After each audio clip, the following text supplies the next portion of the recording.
আচ্ছা, এখান থেকে 3 ফিট আর এই পাশ থেকে 3 ফিট ডিভাইড করে দিয়ে বাকি যে জায়গাটুকু আছে কেবিনেট আছে, কেবিনেটের পোর্শনে কোথায় কি হবে এখানে ডিটেইলস দেওয়া আছে।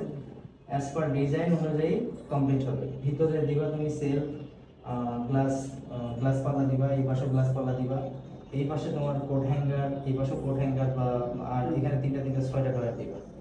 আচ্ছা, উপরের পার্টে যেটা হবে শুধুমাত্র এই ড্রেসিং মিররের উপরের পার্টে একটা পাল্লা হবে, আর তোমার এই বাথরুমের উপরের পোর্শনে যেটা আছে এখানে পাল্লা হবে, তার মানে এই জায়গা। আচ্ছা, এইটুকু তো বুঝতে পারছো। আর এখানে যে ইয়েটা হচ্ছে কেবিনেট পুশ পাল্লা হবে, আর এটা যেটা হবে এটা এটা কত ইঞ্চি দিচ্ছ? 8 ইঞ্চি না?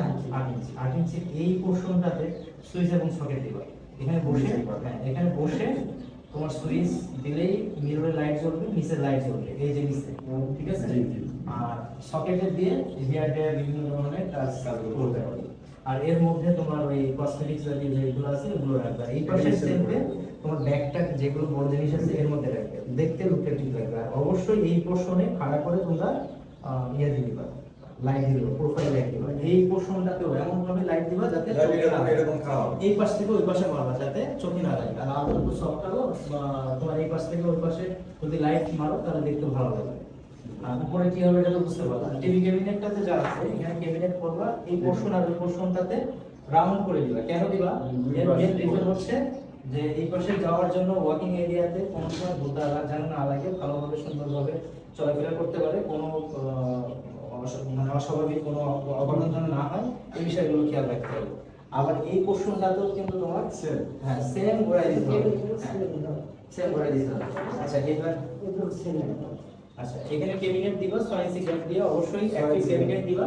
দেওয়ার পরে এর পিছনে যেহেতু তোমার এটা কলাম, সো এখানে পিভিসি দেওয়ার দরকার নেই, কারণ ওই পাশ থেকে লিকেজ হয়ে কোনো কিছু আসার কোনো চান্স নেই, অপশন নাই। ওই পাশেও কিন্তু সেম একটা ক্যাবিনেট আছে, আমি আবারও বলছি ওই পাশেও কিন্তু সেম একটা ওয়াশ বেসিন ক্যাবিনেট আছে। আর এটা ফুল সিলিং পর্যন্ত দিয়ে দিবা। এখানে মার্বেল টেক্সচারের ইয়ে হবে এবং টিভি ক্যাবিনেট যেটা আছে ওটা আপ হয়ে আসবে, ঠিক আছে? আপ হয়ে আসবে। এখন আমি সিলিং এর ব্যাপারটা বলি। সিলিং এর ব্যাপারটা এখান থেকে কতটুকু দিছো? 3 ফিট দিচ্ছ। 3 ফিট দেওয়ার পরে এখানে ক্যাবিনেট তোমার 22 ইঞ্চি, 22 ইঞ্চি ক্যাবিনেট দিলাম। 10 ইঞ্চি 10 ইঞ্চি থাকতেছে না 12 ইঞ্চি থাকবে? 10 ইঞ্চি থাকতেছে। আচ্ছা, 10 ইঞ্চি যদি থাকে তারপরে আমার 10 ইঞ্চির মধ্যে আমরা লাইট ওইভাবে ইউটিলাইজ করব আর কি। আর ভিতরে তো আমার স্ট্রিপ লাইট থাকতেছে। এই পোর্শনটা যেটা করবা ওই পাশ থেকে কত দিছো? আচ্ছা, ওই পাশ থেকে 22 হ্যাঁ 17 আর 16 আছে 22 দিছো। আচ্ছা 22 দিছো। পেলমেটটা 6 ইঞ্চি হয়ে যাচ্ছে কারণ এটা সিঙ্গেল পেলমেট, সিঙ্গেল কার্টেন।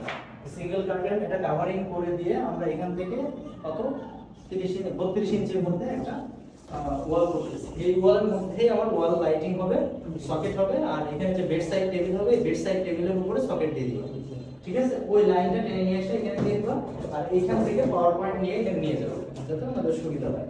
আর এই জায়গাটা অবশ্যই 5 ফিটের খাট যেহেতু আছে 4 ইঞ্চি গ্যাপ রাখবা, 2 ইঞ্চি গ্যাপ থাকবে, ঠিক আছে? ওকে। আর এই পাশে তো মোটামুটি যে সিলিং আছে সেটা এই পাশে তোমার 16 ইঞ্চি আসবে, ওই পাশ থেকে 16 ইঞ্চি আসবে, বাকি যা আছে।